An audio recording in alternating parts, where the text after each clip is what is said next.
Bonjour, aujourd'hui nous allons réaliser un gâteau à la rhubarbe et aux framboises.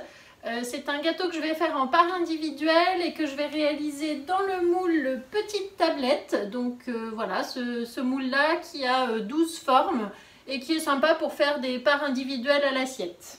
Dans un premier temps, il faut préchauffer le four à 180 degrés. On va s'occuper tout d'abord de la rhubarbe que l'on va faire fondre un petit peu dans une casserole pendant 5 minutes avec le beurre et un peu de sucre roux. Et ensuite on fera la préparation.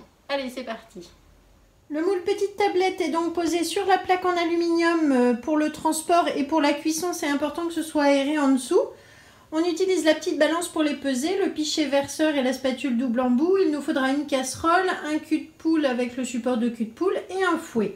Ensuite pour les ingrédients, il faut donc du sucre roux, du beurre, de la maïzena, un yaourt. Donc moi j'ai pris un yaourt maison que je fais dans le high cooking, de la levure, des œufs, des framboises, de la farine et de la rhubarbe.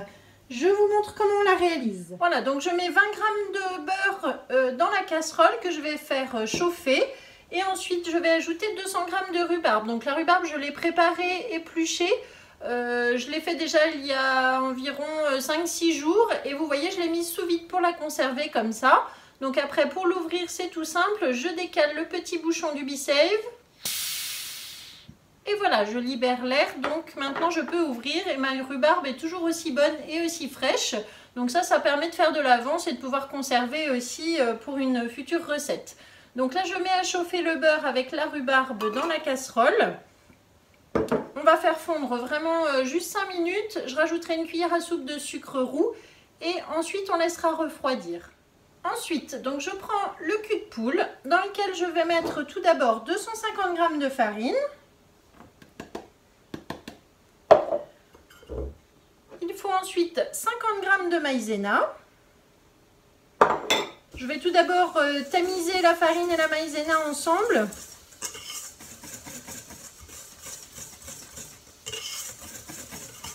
Ensuite, j'ajoute un sachet de levure chimique. Je tamise également. Je vais ajouter un yaourt, donc le yaourt maison que j'ai fait dans le high cooking. Je mets les petites feuilles en cire d'abeille sur mes desserts individuels, comme ça que je réalise, que ce soit des crèmes, des flans, des yaourts. C'est vraiment le zéro déchet. Donc le yaourt dans la farine.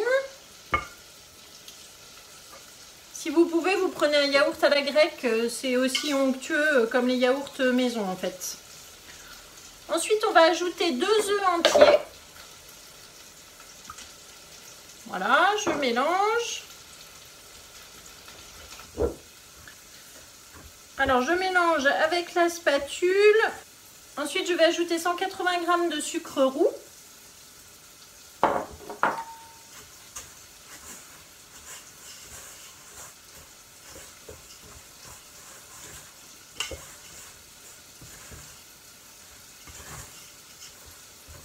Ensuite, on ajoute 125 g de beurre fondu.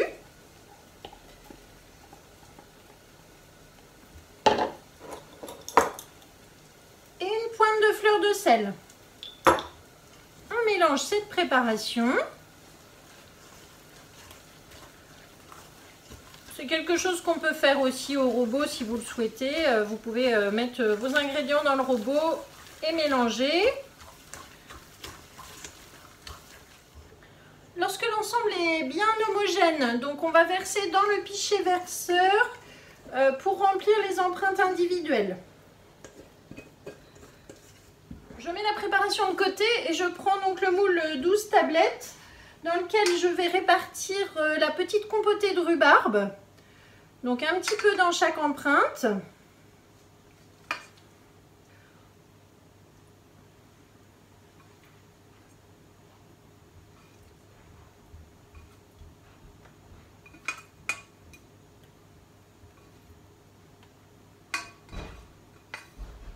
Une fois que toutes mes rhubarbes sont réparties, je vais mettre maintenant la framboise. Donc il faut 100 g. Il faut surtout, si vous les utilisez surgelées, les laisser encore au congélateur et les mettre au dernier moment comme ça. Sinon elles vont rendre beaucoup d'eau et elles vont détremper la pâte, ce qui ne sera pas du tout agréable.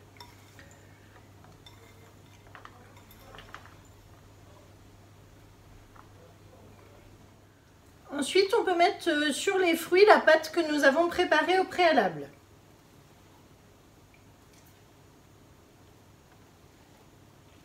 C'est une pâte qui est assez épaisse, donc voilà, pas compliqué à mettre dans le moule.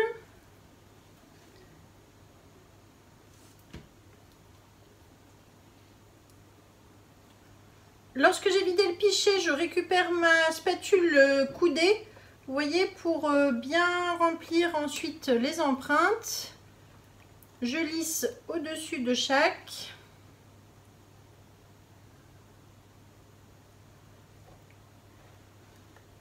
Et ensuite, la spatule coudée, elle permet aussi de bien nettoyer autour de chaque empreinte avant d'enfourner. Ça ne change rien sur le moule qui ne va pas s'abîmer ni se tacher puisqu'ils sont noirs. Hein. Sur les flexipans, ça ne craint rien du tout. C'est juste pour que ce soit bien propre et bien lisse ensuite au démoulage. Voilà, donc maintenant on tape un petit peu sur le plan de travail.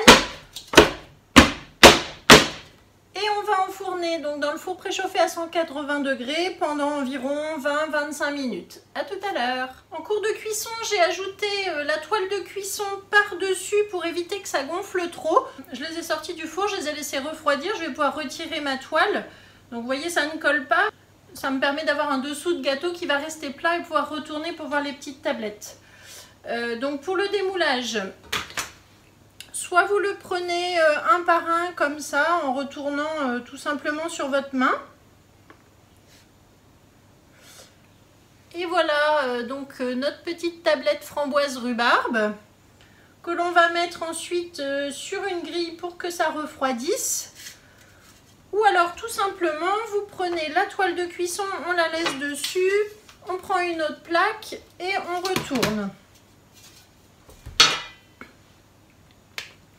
Ensuite, on peut démouler plus facilement les 12 et les laisser refroidir sur la toile.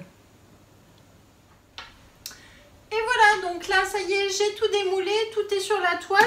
Ensuite, je les pose sur la grille. C'est quand même mieux de les laisser refroidir sur la grille ronde à pied. Ça, c'est un accessoire qu'il faut avoir aussi dans sa cuisine pour le démoulage des gâteaux. Hein. Vraiment, c'est important que ça respire bien. Je vous remercie d'avoir suivi la vidéo. Je vous mets la recette dans la description comme d'habitude avec la liste du matériel, la liste des ingrédients. Vous retrouverez tout.